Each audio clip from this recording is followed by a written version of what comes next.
तो hey guys, what is इकॉस?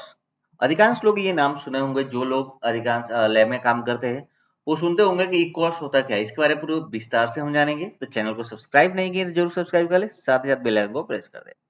तो हम देखते हैं इकॉस का मतलब क्या होता है। बाह्य गुणवत्ता मूल्यांकन सेवाएं, यानी कि इसको हम बोलते हैं एक्सटर्नल क्वालिटी एश्योरेंस सर्विस, जो कि प्रयोगशाला के प्रदर्शन की गुणवत्ता का आकलन करने और परीक्षण परिणामों में विश्वसनीयता बढ़ाने के लिए प्रयोग किया जाता है। यानी कि इक्वस एक सैंपल होता है जो कि बाहर की कंपनी द्वारा लैब में प्रोवाइड करवाया जाता है, और इसको टेस्ट करने के बाद आपकी लैब की जो गुणवत्ता है, जो रिपोर्ट है, उसके बारे में हमें डिटेल जानकारियां मिलती है।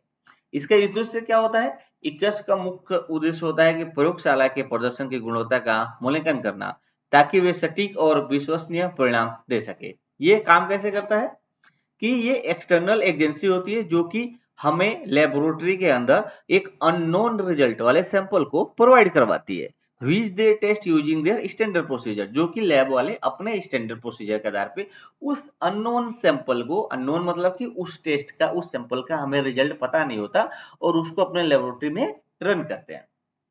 फिर जो रिपोर्ट होता है, जो रिजल्ट होता है, उसको डिफरेंस लेबोरेटरी के रिजल्ट के साथ कंपेयर किया जाता है, और फिर वो चेक करके बताते हैं, आइडेंटिफाई करते हैं कि आपके रिपोर्ट में कोई डिस्क्रिपेंसी है कि नहीं है, कहीं पे इंप्रूवमेंट की जरूरत है कि नहीं है।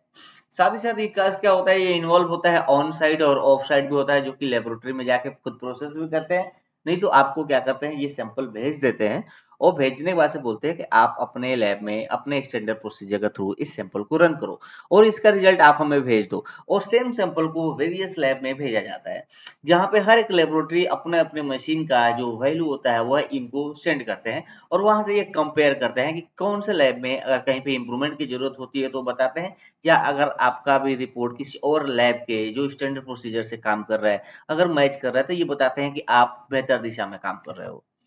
इसके बेनिफिट क्या होते हैं? इम्प्रूवमेंट एक्यूरेसी, इकास help identify and correct error in laboratory procedure leading and more accurate result.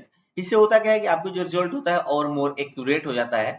साथ ही साथ इनहेंस क्वालिटी को भी आपको बढ़ावा मिलता है, जो कि आपको इम्प्रूवमेंट करने में, आपके लैब की ओवरऑल क्वालिटी को इम्प्रूव करने में मदद मिलती है।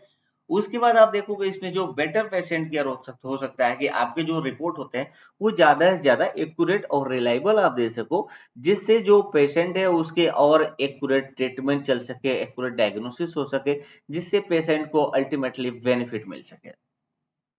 फैसिलिटी एक्रेडिटेशन होता है कि ये एक इकास जो होता है वो प्रोवाइड करवाता है आपके लैब में कि आपका जो लैब है ये एक्रेडिटेशन है, यानी कि आपका लैब ये सेटिस्फाई है कि आप जो रिपोर्ट देते हो बहुत हद तक एक्यूरेट रिपोर्ट और रिलायबल रिपोर्ट आप जारी करते हो। टाइप ऑफ इकास का होता है, क्योंकि इकॉस बहुत सारे कंपनियों द्वारा प्रोवाइड करवाया जाता है और कई सारे टाइप के इकॉस होते हैं। तो जो प्रोफिशिएंसी टेस्टिंग होता है उसमें सैंपल क्या होता है कि अननोन सैंपल आपके लेबोरेटरी के अंदर से भेजा जाता है, और उस रिजल्ट को बाकी किसी और लैब के रिजल्ट के साथ कंपेयर किया जाता है। इससे क्या होता है कि अगर रीटेस्टिंग की भी जरूरत अगर पड़ती है तो हाई लेवल पे जो पीयर मीन होता है उसको भी चेक करके देख लिया जाता है, और साथ ही साथ ऑन साइट इवेलुएट करने के लिए भी कभी कभी इकास की जो बॉडी होती है वो आके ऑन साइट भी चेक करती है, लेकिन ये बहुत कम होता है। जिस भी कंपनी का आप एक कॉस्ट लेते हो वह आपको सैंपल प्रोवाइड करवा देता है।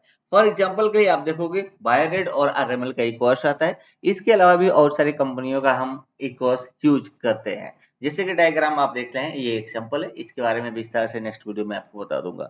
इसके अलावा आपके लैब में कौन कौन से इक्वास यूज किया जाता है नीचे कमेंट में जरूर बताएं।